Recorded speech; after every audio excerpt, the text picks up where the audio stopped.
The way you, Papa, you know Papa.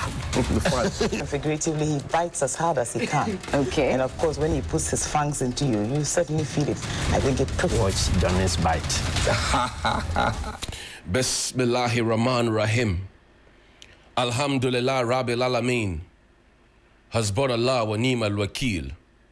The Lord is my light and my salvation. Whom shall I fear? And yea, though I walk through the valley of the shadow of death, I will fear no evil, for you art with me. Thy rod and thy staff, they comfort me. Thou preparest a table before me in the presence of my enemies. You anoint my head with oil, my cup runneth over, and surely goodness and mercy shall follow me all the days of my life. And I will dwell in the house of the Lord forever and ever. Amen. Assalamu alaikum. It's Thursday. Welcome to Johnny's Bite. Today we'll do a bit of a throwback. But I want to say thank you to all of you thus far for being part of this platform, and tell somebody that Nipa Banti Nipambra.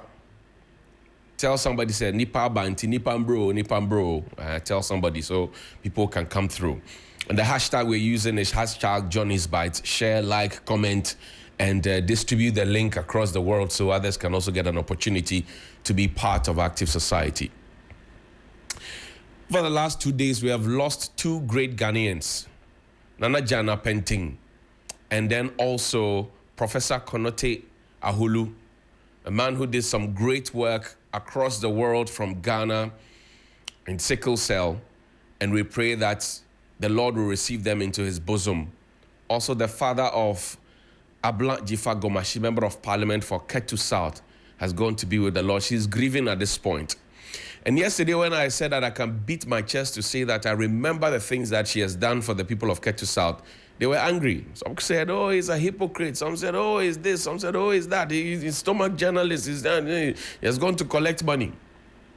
Well, over the last 8 years, when the Sea Defense War conversation stalled, it was I who continually reignited and brought it to the front burner. But as they say, the market has no memory. So I take it in good stride.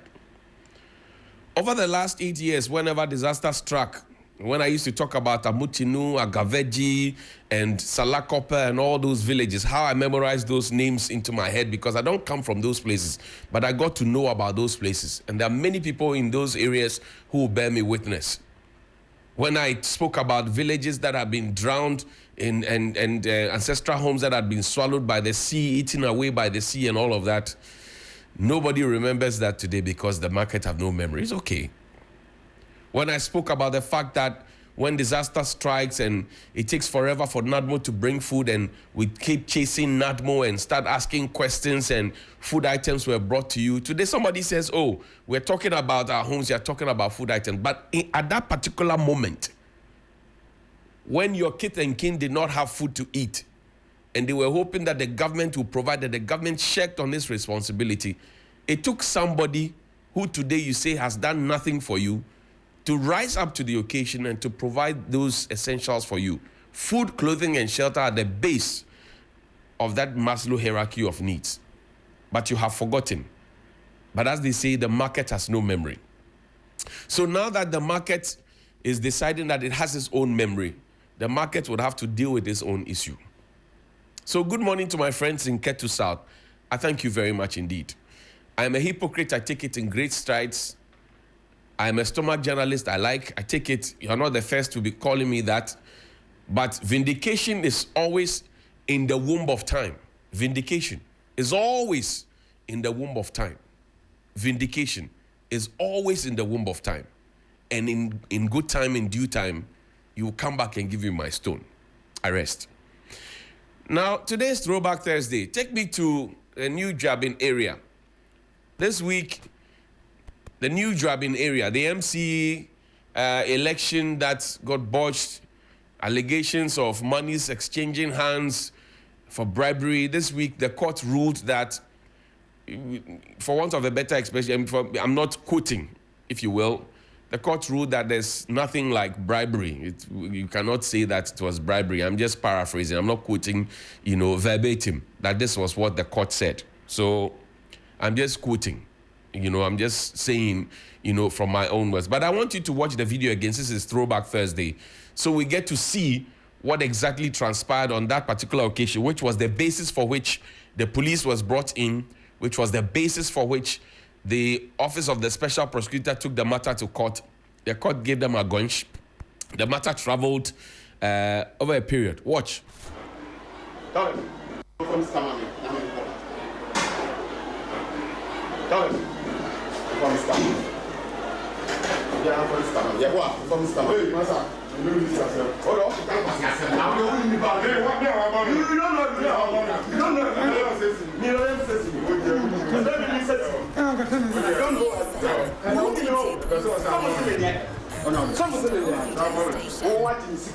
Who said this person? Oh, I'm a visitor. I'm a visitor. I'm just having someone here. Okay.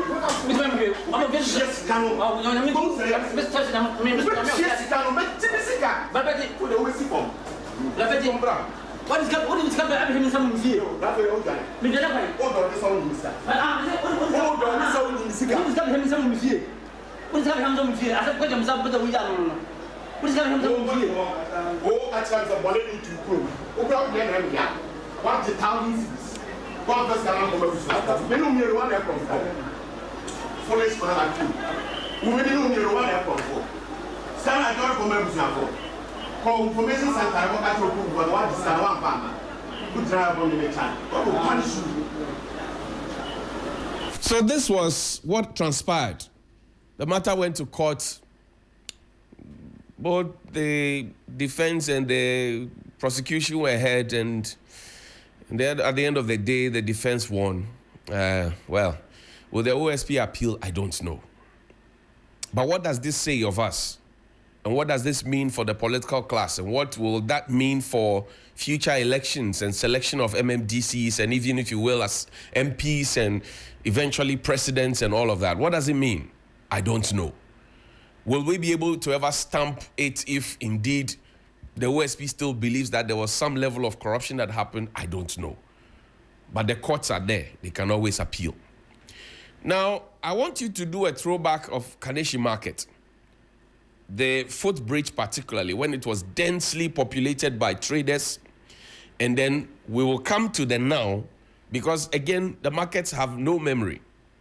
So people are suddenly beginning to start asking questions. May or crane, Baminefi, may or by then why? I want to, because you see, I want you to see this video and to see these pictures, because touch wood, if that Kaneshie footbridge is not saved and it breaks, right? This is Makola Market. You put it up there. This is Makola Market. This is what the Makola Market towards fire service, this is what it used to be like. If that Kaneshie footbridge is not saved, right? Put the video up. It's not saved. And if the people had not been cleared here, and just imagine for a second that a truck full of goods, right, fails its brake and runs through this crowd. Imagine the number of people who would have died or gotten hurt. But the markets have no memory. So they have forgotten that their lives have been saved. They are now beginning to ask the question of economy and say, we are talking about what to eat. You are talking about what may possibly happen. That's what the Ketu South people are doing. If that Kaneshie footbridge had not been saved, one day if it breaks down, or one day they will be there, it collapses and people fall off it and people die, they will come back and not remember that somebody came and said, we don't have to sit here to sell, because it will affect the structural integrity of the bridge. So please get off the bridge so that we can save the bridge and extend this lifetime or lifeline. This is the footbridge. This is what it used to be like. But the markets have no memory. It is true, the markets have no memory at all. And people will quickly forget what it is that you did to help. That's why some people say, you receipt. This thing, you mark it somewhere. What the MCs have done, Pakua Lote and Alfred Gazy, what they have done for these two areas that I have mentioned, and Nkrumah Circle, name the rest. Somebody will come up one day to come and ask an economic question and ignore the safety and security question. One day, somebody will come up and ask that question. Oh yes, one day somebody will come up and ask that question. Now show me the now. This was the Kaneshie bridge then. You see on the left-hand side, on the right-hand side, it's basa. Basa, basa. It's not good. It was not good at all. And I've asked the question why suddenly all the market women suddenly become single mothers when, you know, such demolition and decongestion exercises are happening. Suddenly. Just suddenly. Let's see that now. This was the break. You see how the woman was struggling to just navigate her way through. It's so sad. It was so sad. If we are sacking them, are we creating alternative markets? That's another conversation that can be had to answer the economic question. But as of now, the bridge was not made for human beings to go and sit on it perpetually to sell. The bridge was made for pedestrians to be going to and fro. We know what it is, but we won't do the right thing. And when you come up talking about it, they come at you. But the markets have no memory. Now this is, after the people were cleared off the bridge, this is what it looks like. After the people were cleared off the bridge, we can actually be disciplined like this. People can be comfortable like this. People, if the bridge was this accessible, do you think that people would get into a taxi and try and go through the first light traffic before they come onto the other side of the bridge? They will just climb up because they can comfortably walk on it. Comfortably walk on it. But no, and then when you talk about it, they say, hey, at the end of the day, the markets have no memory. Take me to the Supreme Court, please. The learned former Attorney General, who's the former leader of the bar, he is lawyer to the current leader of the bench.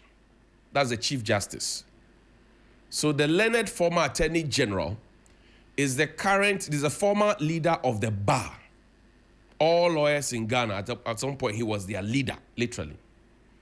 And then the Chief Justice is the leader of the bench, all judges in the country. Now, the Chief Justice has come under some fire because some people have petitioned for it to be removed. It's gone through the processes per Article 146 of the Constitution. There's now the Justice Puaman Committee that she has to appear before, but her lawyers and herself seem to be having some issues with the committee itself and some of their modus operandi, etc. So they took the matter to court, seeking to injunct the process and the committee and all of that. I'm just putting it together. Yesterday, the former leader of the bar, who was his lawyer for the leader of the bench, there are two leaders, two towers, they took the matter to court. The court sat. There were 5 judges who sat, led by the acting Chief Justice. Justice Kulendi was there, and some other 3 judges were there. They sat. They looked at what was brought before them, and they said the matter that has been brought before them has no merit. And now, my English is not good, but you can look at that. What does it mean when they say something has no merit?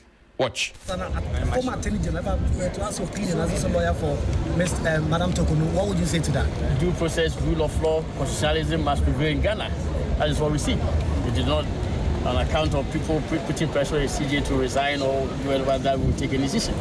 The most important thing is that there must be an upholding of the rule of law in Ghana. And we will continue to assert our rights. So she will the proper thing must be done. As far as I'm concerned, the proper thing must be done.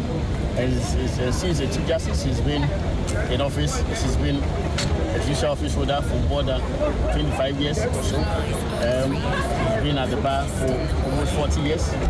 She knows what is due process. She knows what is constitutional rights. And I think that's what she's asking for.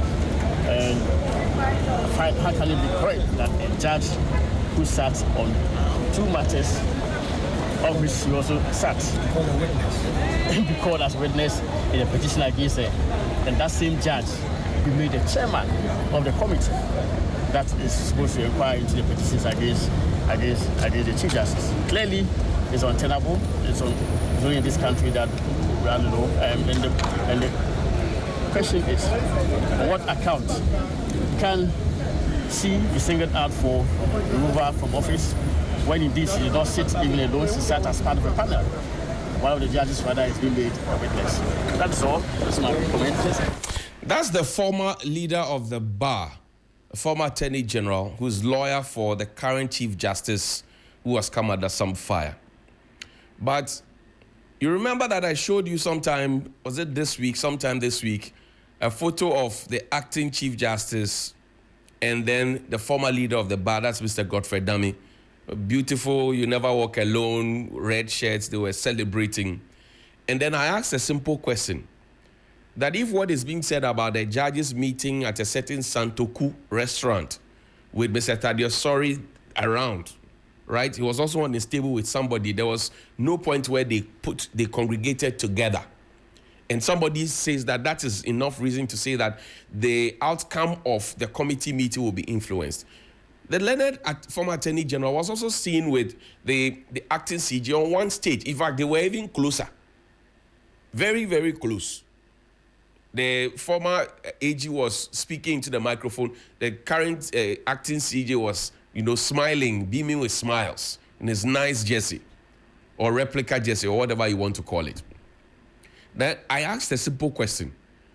Would that then be misconstrued to say that the learned former Attorney General had gone to see the acting, CJ, so that this matter, the injunction that has been brought now, which the court says 5-0, there's no merit.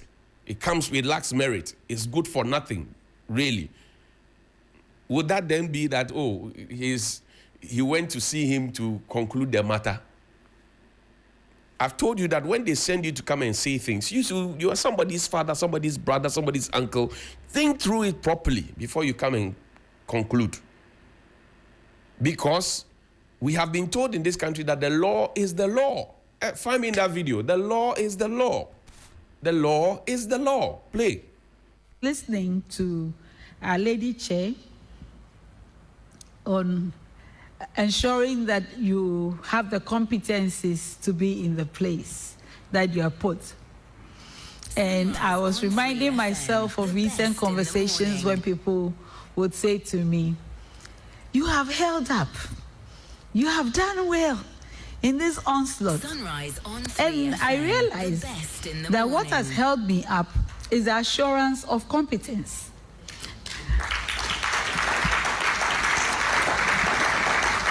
Simply, no decision that I have made in my role as Chief Justice or in my capacity as President of a panel of the Supreme Court has come from anything but a knowledge of law. No matter how many noises are made, the law is the law. Sunrise on And 3 FM, the best in the morning. the only answer one can give to all the hand waving is the legal answer, unless we want something else. But I am quite sure that Ghana as a society is not looking for Chief Justices that bend and give them something other than law. And therefore, here I am. Everyone gets the law. The law is the law, no matter the hand waving and the hand gestures. What you get is the legal answer, unless you're looking for something else. But the law is the law.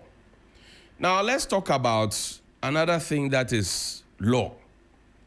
A conversation about somebody being on the NHIS board and Dr. Sansa Dali, that's what she was called. We are now learning that she was not a doctor after all. Now, put up the pictures, please. The pictures. She's been replaced by Professor York, right? Professor York with an E. Very great medical doctor and all of that. Now, this was the list that was put out there. Mind you that this particular one, let's see the first page, please. This particular one right, which was put out there, was put out on the 19th of May, 2025 from the Office of the President. Appointing of members of the governing board of the National Health Insurance Authority. I write to inform you that the President of the Republic, following consultation with the Council of State, has appointed the following individuals as members of the governing board of the National Health Insurance Authority. A chairperson, Lawrence Neo-Kante, Dr. Koku Awono-Williams, Dr. Alassane Idrisu, Francisca Tulik, Professor Samuel Kaba Akoreye, Dr. Abiba Zakaria, Dr. Bernadette Na Hoffman, Dr. Sadat Bawa, Dr. David Tete, Mohammed Adamu Ramadan, MP. Then we go to the next page of this particular document. Dr. Divine is there. Also, Dr. Ann Sansa Delhi. That's where the problem is, 12.1. Now, the president goes on to say the president has also directed that you swear in the new members of the board to enable them commence work immediately. Accept, Honorable Minister, the president's best wishes. To the Honorable Minister for Health, Kwabena Binta Kando is the minister, his MP for Juaboso. He's a celebrated farmer as well. Callistus Mahama, PhD, secretary to the president. And some people said, oh, because I said I visited him, I've said that, oh, they should have mercy on the ministers. I've not said that. It's a lie. That's the falsehood that is being injected into the narrative. I've never said have mercy on any minister. If the minister goofs, deal with them. Now, this was on the 19th. There's another letter. And I will demonstrate to you something. This is the 23rd of May. So the 19th, when the appointments were made, the who started. The same office of the president wrote on the 23rd of May to say that revocation of appointment and replacement to the Board of National Health Insurance Authority. I write to inform you that the President of the Republic has, with immediate effect, revoked the appointment of Ann Sansa Dali as a member of the Board of the National Health Insurance Authority. The President has nominated Professor Med Ernest York to replace her as a member of the board. 2. Kindly take the necessary steps to facilitate the swearing in of Professor Dr. Med Ernest York accordingly. Please accept the assurances of the highest consideration of His Excellency the President of the Republic. Callistus Mahama, again to the Minister, copy to the Vice President and the Chief of Staff at the Jubilee House. Now, Manasseh Azuri Awuni, my colleague and friend, has a very beautiful answer to all of this, because people say, hey, what happened, Dr. York? In fact, let's see Andeli and Professor York, right? Let's see them. So Professor York is a well-known professor. People love him. He's an affable gentleman. Let's see them quickly. So that's Anne on the left-hand side, and that's Prof on the right-hand side. There's another photo of Anne that we can also see, right? So that's Anne on the left, and then that's Professor Ernest York on the right, who's replacing Anne after all the issues were raised about whether or not she's a doctor, whether she's a fake doctor, she's a credible doctor. I'm sure that the security agencies can deal with that matter and deal with it effectively and efficiently. There's another photo of Anne. Let's quickly see it. We don't have too much time, please, so that we can run through the two more issues. So this is another photo of Anne, all right? And then people have raised concerns. But my good friend and colleague, Manasseh Azuri Awuni, he has an intervention that he made, or a comment that he made. He says the government, like everyone else, makes mistakes.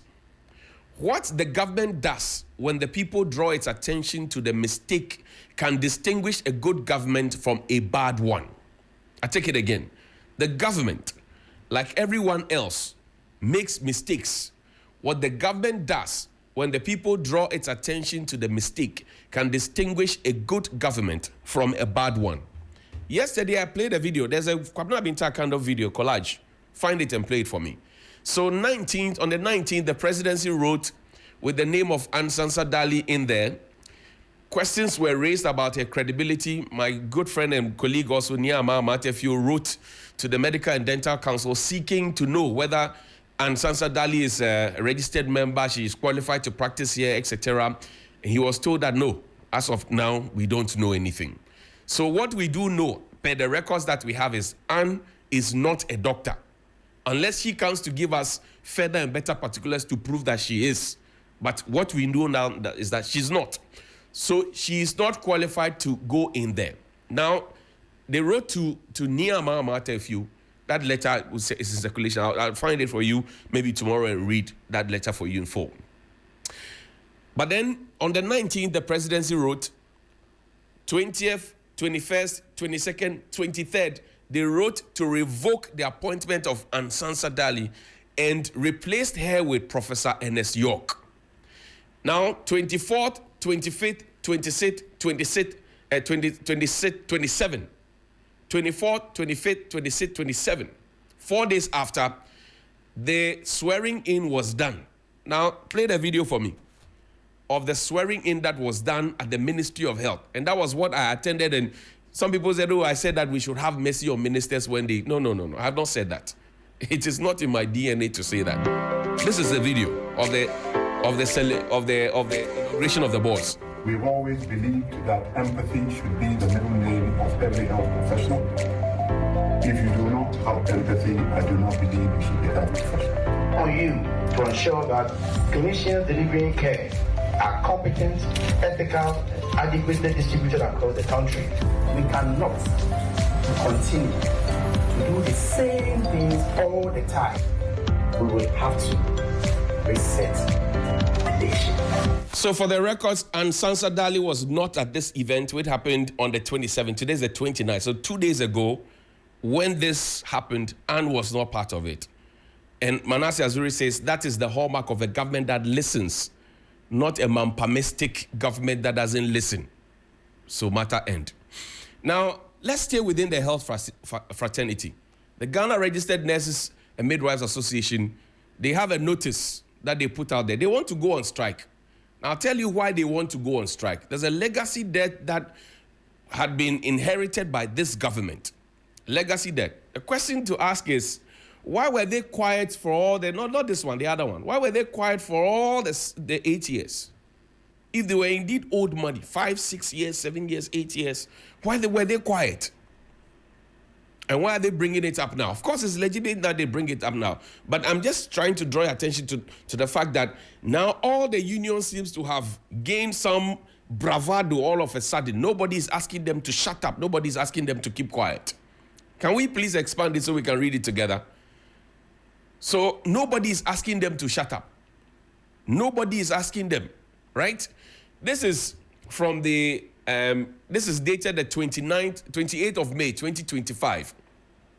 Press release by the Ghana Registered Nurses and Midwives Association on the overly delayed implementation of its collective agreement.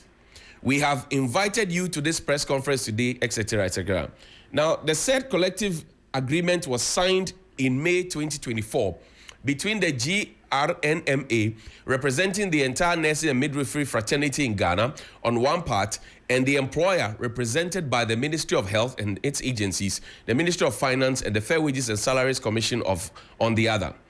On 1 year on, our collective agreement is still not implemented, and although we recognize the fact that a section of our fraternity has taken the matter to court and delayed the implementation, judgment was given by the court in January 2025, and we have followed up with letters and in-person visits to the Ministry of Finance and the Ministry of Health since then, to no avail. We therefore wish to state as follows. The delay is not only a disservice to Ghanaians, Ghanaian nurses and midwives, but also poses a threat to the delivery of quality health services to the good people of Ghana. 2, nurses and midwives are the backbone of the healthcare system, and despite the challenges we face in our various fields of practice, we have continuously shown unparalleled dedication and commitment to delivering quality care to our patients across the nation. Despite our unwavering dedication to service and patient ethos, failure of the employer to honor our collective agreement critically undermines the worth and appreciation of our services. In our view, we have exhibited extraordinary patience and professionalism over the last 5 months, ensuring that the health sector runs unimpeded while advocating for the implementation of our rightful entitlements.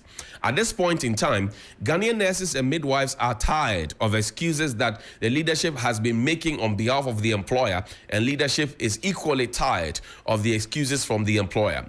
We are therefore settling out the following roadmap of industrial action and call on every nurse and midwife in Ghana to follow it to the latter. 2nd and 3rd of June 2025, wearing of red armbands or headbands. 4th to the 8th of June 2025, withdrawal of outpatient department OPD services. 9th June 2025 onwards, withdrawal of all services.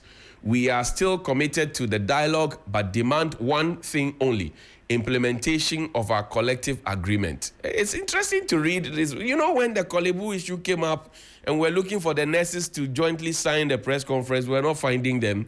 They later tore away, broke away, and went to finding the joint press release. Now, while we find the joint press release, I was also thinking about the Ansasa Dali matter. And I was asking myself, the national security and BNI and all of that, they're able to pick up Chemawun to me and pick up Adenta Kumi.